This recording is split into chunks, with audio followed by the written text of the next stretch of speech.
Item ಯಾವುದೇ ಇರಲಿ try ಮಾಡಿ ಆಚಿ ಚಿಕನ್ ಮಸಾಲಾ. ನೆಲಮಂಗಲದಲ್ಲೂ ಕೂಡ ಗ್ಯಾಸ್ ಸಿಲಿಂಡರ್ಗಾಗಿ ಪರದಾಟವನ್ನು ಜನಸಾಮಾನ್ಯರು ನಡೆಸ್ತಾ ಇದ್ದಾರೆ. ಹೌದು, ಪ್ರತಿಭಟಿಸುವಂತಹ ಪರಿಸ್ಥಿತಿ ನಿರ್ಮಾಣವಾಗಿದೆ. ಮಧ್ಯಪ್ರಾಚ್ಯದ ಯುದ್ಧದಿಂದಾಗಿ ಆಗ್ತಿರುವಂತಹ ಸನ್ನಿವೇಶ ಇದು. ಗ್ಯಾಸ್ ತುಂಬಿಸ್ಕೊಳ್ಳೋದಕ್ಕೆ ಕಿಲೋಮೀಟರ್ ಗಟ್ಟಲೆ ಆಟೋಗಳು ನಿಂತಿದ್ದಾವೆ. ಆಟೋ ಚಾಲಕರ ಪರದಾಟ ಮುಂದುವರೆದಿದೆ. ಇದು ನೆಲಮಂಗಲದ ಕತೆ. ಬಂಕುಗಳಲ್ಲಿ ಸಾಲು ಸಾಲಾಗಿ ನೂರಾರು ಆಟೋಗಳು ನಿಂತ್ಕೊಂಡ್ಬಿಟ್ಟಿದ್ದಾವೆ. ನೆಲಮಂಗಲ ಹೆಸರುಘಟ್ಟ ರಸ್ತೆಯ ಆಟೋ ಗ್ಯಾಸ್ ಬಂಕ್ ಅದು.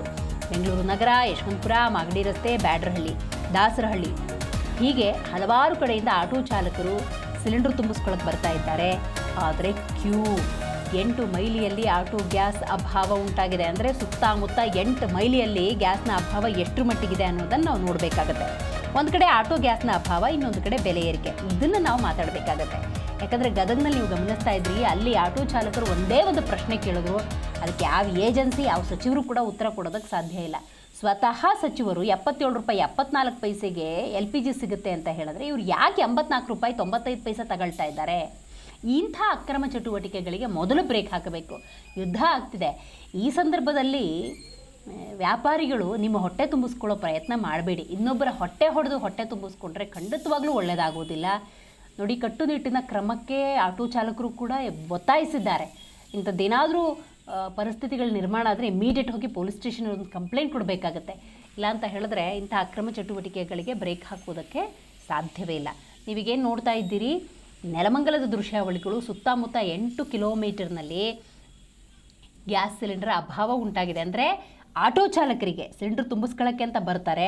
ಆದರೆ ನೋಡಿ, ಸಾಲುಗಟ್ಟಿ ನಿಂತಿರುವಂಥ ಆಟೋ ಚಾಲಕರ ಪರಿಸ್ಥಿತಿಯನ್ನು ನೀವಿಲ್ಲಿ ಗಮನಿಸಬಹುದು. ದಿನವೂ ಅಂದರೆ ದಿನ ಒಂದಕ್ಕೆ 500 ಸಿಲಿಂಡರ್ ಸ್ಟಾಕ್ ಬರ್ತಾ ಇದೆ. ಆದರೂ ಕೂಡ ಅಭಾವ ಅನ್ನೋದು ಸೃಷ್ಟಿಯಾಗಿದೆ. ರೈಟ್, ಈ ಬಗ್ಗೆ ಹೆಚ್ಚಿನ ಡೀಟೇಲ್ಸನ್ನು ನಮ್ಮ ಪ್ರತಿನಿಧಿ ಕಾರ್ತಿಕ್ ನೀಡ್ತಾರೆ. ಕಾರ್ತಿಕ್, ಒಂದು ಕಡೆ ಸಚಿವರು ಅಂಥ ಅಭಾವವಿಲ್ಲ, ಇದನ್ನು ನಾವು ಮ್ಯಾನೇಜ್ ಮಾಡ್ತೀವಿ ಅಂತ ಹೇಳ್ತಿದ್ದಾರೆ. ಪ್ರಾಕ್ಟಿಕಲಿ ಗ್ರೌಂಡ್ ಲೆವೆಲಲ್ಲಿ ನೋಡೋದಾದರೆ ನೀವು ಗಮನಿಸ್ಬೋದು, ಆಟೋಗಳು ಸಾಲುಗಟ್ಟಿ ನಿಂತ್ಕೊಂಡಿದ್ದಾವೆ. ಹಾಗಾಗಿ ಆಟೋ ಚಾಲಕರು ಏನು ಹೇಳ್ತಿದ್ದಾರೆ, ಸುತ್ತಮುತ್ತ ಅಂದಾಜು ಎಷ್ಟು ಕಿಲೋಮೀಟರ್ನಲ್ಲಿ ಈ ಅಭಾವ ಉಂಟಾಗಿದೆ, ಏನು ಹೇಳ್ತಾರೆ ಆಟೋ ಚಾಲಕರು?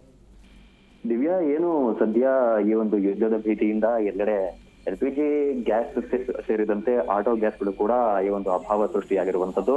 ಸದ್ಯ ಏನು ಆಟೋ ಚಾಲಕ ಕಂಗಾಲಾಗಿರುವಂತದ್ದು. ಅಂದ್ರೆ ಇದನ್ನೇ ನಂಬಿಕೊಂಡು ನಾವು ಬದುಕನ್ನು ದೂರ್ತಾ ಇದ್ದೇವೆ.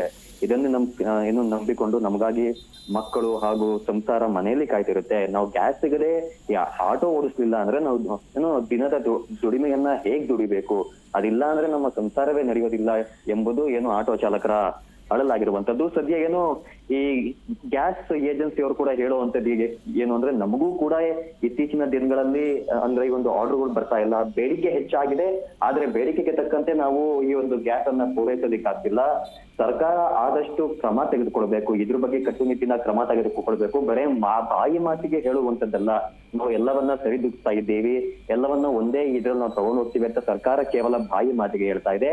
ಇದನ್ನ ಕಟ್ಟುನಿಟ್ಟಾಗಿ ಕ್ರಮ ಕೈಗೊಂಡ್ರೆ ಗ್ಯಾಸ್ ಬಂಕ್ಗಳಿಗೆ ಸೇರಿದಂತೆ ಆಟೋ ಚಾಲಕರಿಗೂ ಕೂಡ ಇದು ಒಳಿತು ಎಂಬಂತೆ ಮಾತನಾಡ್ತಿದ್ದಾರೆ. ಈಗ ಪರ್ಯಾಯ ವ್ಯವಸ್ಥೆ ಏನು? ಪರ್ಯಾಯ ವ್ಯವಸ್ಥೆ ಬಗ್ಗೆ ಏನಾದರೂ ಕ್ರಮಗಳನ್ನು ತಗೊಳ್ತಿದ್ದಾರಾ? ಅದು ಗ್ರೌಂಡ್ ಲೆವೆಲ್ ಅಲ್ಲಿ ಜನಕ್ಕೆ ರೀಚ್ ಆಗ್ತಾ ಇದೆಯಾ ಅಂತ? ಸದ್ಯ ಜಿಲ್ಲಾಧಿಕಾರಿಗಳು ಹೇಳೋ ಹಾಗೆ ನಮ್ಮ ಜಿಲ್ಲೆಯಲ್ಲಿ ಈ ರೀತಿಯ ಸಮಸ್ಯೆ ಎಲ್ಲೂ ಕೂಡ ಮುಂದಿನ ಕೆಲವೊಂದು ದಿನಗಳಿಗೆ ಈಗಾಗಲೇ ನಾವು ಶೇಖರಣೆಯನ್ನ ಮಾಡಿಟ್ಕೊಂಡಿದ್ದೀವಿ. ಯಾರು ಭಯಪಡೋ ಅಗತ್ಯ ಇಲ್ಲ. ಎಲ್ಲವನ್ನ ಕೂಡ ಸರಿಯಾಗಿ ನಾವು ತಗೊಂಡು ಹೋಗ್ತಿದೀವಿ ಅಂತ ಸ್ಟೇಟ್ಮೆಂಟ್ ಗಳನ್ನ ಕೊಡ್ತಾರೆ, ಪ್ರೆಸ್ ಮೀಟ್ ಅನ್ನ ಮಾಡ್ತಾರೆ.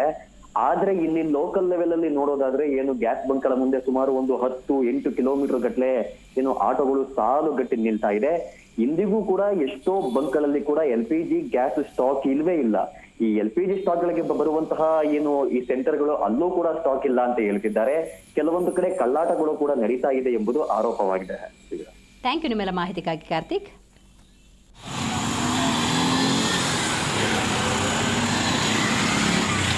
ಅವರ ಕಡೆಯಲ್ಲಿ